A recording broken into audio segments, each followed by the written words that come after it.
there, everyone. Thank you so much for joining our channel today. My name is Amanda Delgado, and I'm a second-year medical student at the Medical College of Georgia at Augusta University in Augusta, Georgia. And I'm happy to be sharing with you today our COVID-19 update for January 31st, 2021. So let's go ahead and get started. We'll start by taking a look at the Georgia numbers, where we notice that both the number of cases as well as the number of deaths has decreased in the past several days. This is some good news for our state. However, it's also important to keep this in the context of what's happening in our country, where we see that while the COVID-19 hospitalizations have dropped, January has still been the deadliest month of the pandemic for the United States.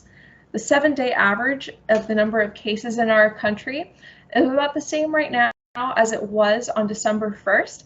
However, we notice that the number of deaths is now more than double what it was on December 1st. And so that is some sad news for us, and hopefully we will continue our social distancing as well as masking practices to help continue to slow the spread and not overwhelm our hospital systems. Additionally, I'll draw your attention to our bottom figure, where we see on a global scale, yes, the United States numbers are declining, as are the numbers in the United Kingdom as well as Ireland. Unfortunately, the numbers in Portugal seem to be increasing quite rapidly at this time. We'll go ahead and shift to some of our news stories for today, starting on a global scale and working our way down to the local level. We'll start with this first story here on the left, where we see that Johnson & Johnson's one-dose vaccine is about 66% effective in global trial. And this is important because it's against both moderate and severe disease. If we're taking a look just at the severe diseases, this number goes up to 85% effectiveness. So the Johnson & Johnson one-dose vaccine is 85% effective against severe disease states.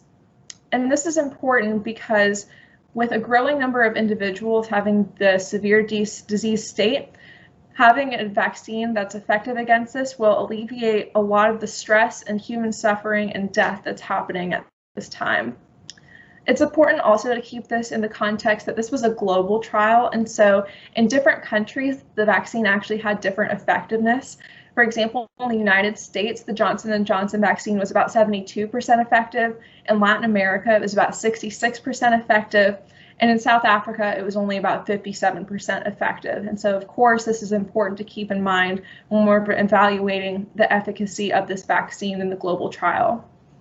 Next, we'll jump to our next story, where we see that the CDC issues an order in which masks are now being required for domestic travel.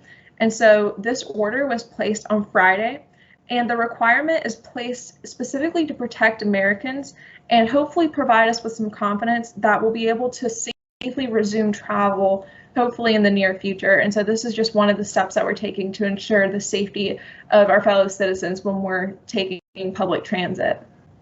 Our last story for today hits a little bit closer to home, where we see that the new COVID-19 variant has now been identified in South Carolina. And this new COVID-19 strain is said to spread more quickly. However, as of right now, there's no evidence to suggest that it is actually more deadly or causes more severe illness. And so in response to this, we see that companies such as Moderna are potentially going to be developing a third booster shot for those who have already received their first and second shots against the COVID-19 virus.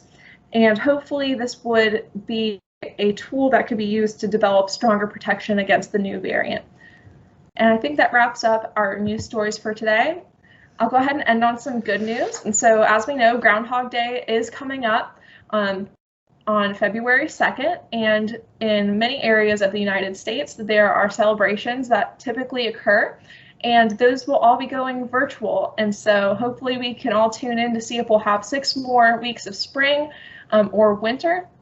And a lot of events will be, again, hosted virtually, including Spotify playlists, including raffles. So definitely stay tuned to both your local and national news for ways to get involved in that celebration. That concludes our update for today. Please follow these references if you are interested in learning more about any of the stories we talked about today. Please, as a reminder, subscribe to our YouTube channel if you haven't already. Also follow our MCG COVID response website, as well as our Instagram page at MCG COVID Response for all of our latest updates. And we hope that you and your loved ones are continuing to stay safe and healthy at this time. Thank you all so much for tuning in.